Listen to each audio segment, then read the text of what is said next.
A Child's Dream of a Star by Charles Dickens.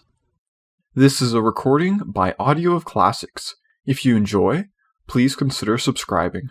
Here was once a child, and he strolled about a good deal and thought of a number of things. He had a sister, who was a child too, and his constant companion. These two used to wonder all day long. They wondered at the beauty of the flowers. They wondered at the height and blueness of the sky.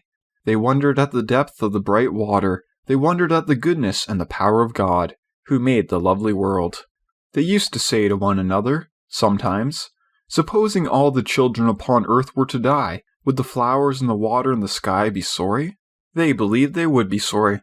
For, said they, the buds are the children of the flowers, and the little playful streams that gambol down the hillsides are the children of the water, and the smallest bright specks playing at hide-and-seek in the sky all night must surely be the children of the stars, and they would all be grieved to see their playmates, the children of men, no more.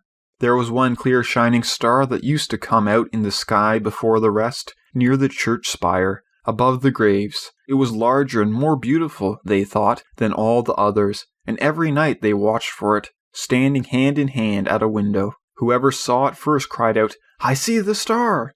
And often they cried out both together, knowing so well when it would rise and where. So they grew to be such friends with it, that, before lying down in their beds, they always looked out once again to bid it good night, and when they were turning round to sleep, they used to say, "God bless the star." But while she was still very young, oh, very, very young, the sister dropped, and came to be so weak that she could no longer stand in the window at night. And then the child looked sadly out by himself, and when he saw the star, turned round and said to the patient pale face on the bed, "I see the star." And then a smile would come upon the face, and a little weak voice used to say, "God bless my brother and the star." And so the time came, all too soon, when the child looked out alone, and when there was no face on the bed, and when there was a little grave among the graves, not there before, and when the star made long rays down towards him, as he saw it through his tears. Now, these rays were so bright, and they seemed to make such a shining way from earth to heaven, that when the child went to his solitary bed, he dreamed about the star, and dreamed that, lying where he was, he saw a train of people taken up that sparkling road by angels, and the star, opening, showed him a great world of light, where many more such angels waited to receive them. All these angels, who were waiting, turned their beaming eyes upon the people who were carried up into the star, and some came out from the long rows in which they stood, and fell upon the people's necks, and kissed them tenderly, and went away with them down avenues of light, and were so happy in their company, that lying in his bed he wept for joy.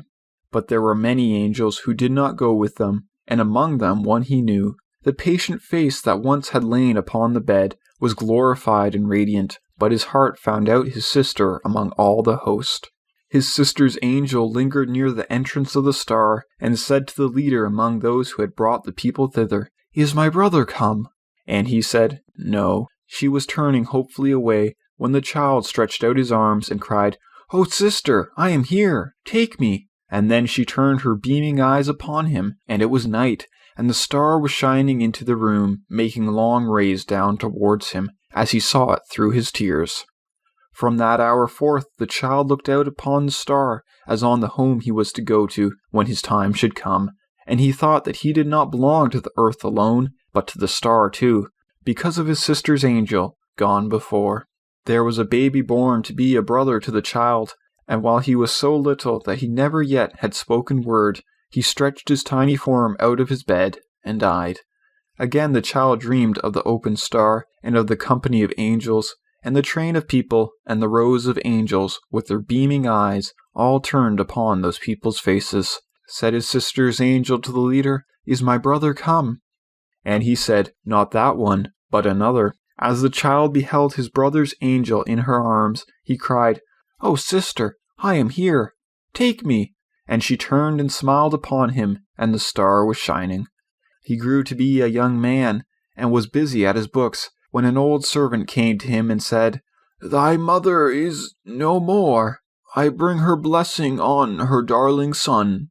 And at night he saw the star, and all the former company. Said his sister's angel to the leader, "Is my brother come?" And he said, "Thy mother." A mighty cry of joy went forth through all the star, because the mother was reunited to her 2 children. And he stretched out his arms and cried, "O mother, sister, and brother, I am here, take me." And they answered him, "Not yet."